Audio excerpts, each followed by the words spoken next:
বাড়ির ভিতরের গাছের আম, কিন্তু এটা দিয়ে আমরা ভর্তা খাই না, কারণ কি এটা দামি গাছের দামি আম, এটা এত বড় বড় এক আমে 1 কেজি হয়। আর এই দামি জিনিস আমরা ভিতরে রাখি, আর কম দামি জিনিসগুলো আমরা আগে বাড়ির খাই বাইরে আর আছে। নিঃশ্বাস করে ফেলি। হ্যাঁ।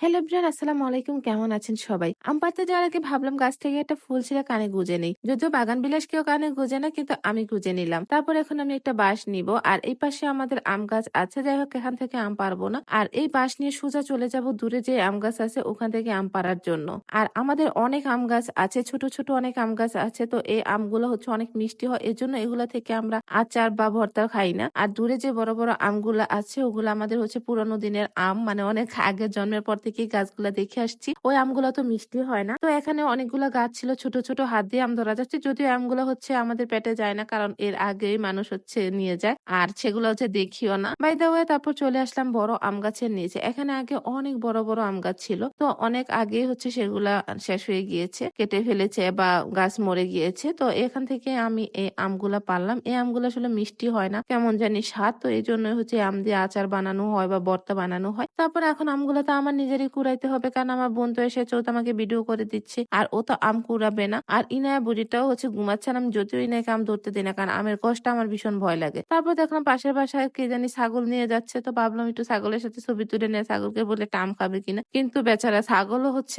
আম খেতে চাইলো না, তো ছাগলটা চলে গেল। এখন আমার আম ভর্তা বানানোর পালা। যদি আমি কখনোই আসলে আম ভর্তা বানাই না, কারণ সবসময় আমার ছোট বোন বানায় আর আমি ভর্তা খাই। আমার মনে হয় আমার হাতে ভর্তা কোনো মজাই হয় না, কিন্তু কি আর করা, ছোট বোন বলল ইচ্ছা মতো ঝাল দিয়ে হচ্ছে একটা আম ভর্তা বানাইতে। তো বসে বসে আম কাটলাম আমি, কি প্যারাটাই না লাগতেছিল, কারণ আমার বোন সব সময় এই কাজগুলো করে, আর আজকে সে করবে না, তাই সবকিছু আমারই করতে হচ্ছে। তো আমগুলা ছিলে টিলে এগুলার আমার এখন ভর্তা বানাইতে হবে। আমি কখনো আম ভর্তাও বানাইনি আসলে, কারণ সারা বছর আরেকজনের হাতে খেলে তো আর নিজে করতে হয় না। তো আজকে আমি হচ্ছে ভর্তাও বানাবো। তো এই জন্য আমি আমগুলাকে প্রথমে হচ্ছে একদম ছোট ছোট করে কেটে নিচ্ছি। আর আম ভর্তা তো আমার অনেক ভালো লাগে, শুধু আমার না, সবারই আম ভর্তা অনেক ভালো লাগে। তো এই তো আমগুলা করার পরে হচ্ছে এখন আমি এটার মধ্যে মরিচ, তারপর লবণ আর হচ্ছে গুড় এড করব। আমি কিন্তু সত্যিই জানতাম না কি কি লাগে, তো একটু লবণও আমি দিয়েছি। কিন্তু এই ছোট ছোট মরিচ গুলা যে এত ঝাল কখনোই ভাবিনি, কারণ আমার চিটাগাং এ এত বড় বড় মরিচ কয়েকটা দিলেও ঝাল হয় না। তো আমি আমার আম্মুকে জিজ্ঞেস করলাম না যে মরিচ কয়টা দিব, আমি ইচ্ছা মতো মরিচ দিলাম। আর এমন একটা কথা হয়েছে না, যে আমরা হচ্ছে এই ভর্তাটা কেউ খেতেই পাইনি, কারণ এত ঝাল হয়েছিল। কিন্তু ভীষণ মজা লেগেছে, বাট ঝালের চোটে তো একদম চোখ মুখ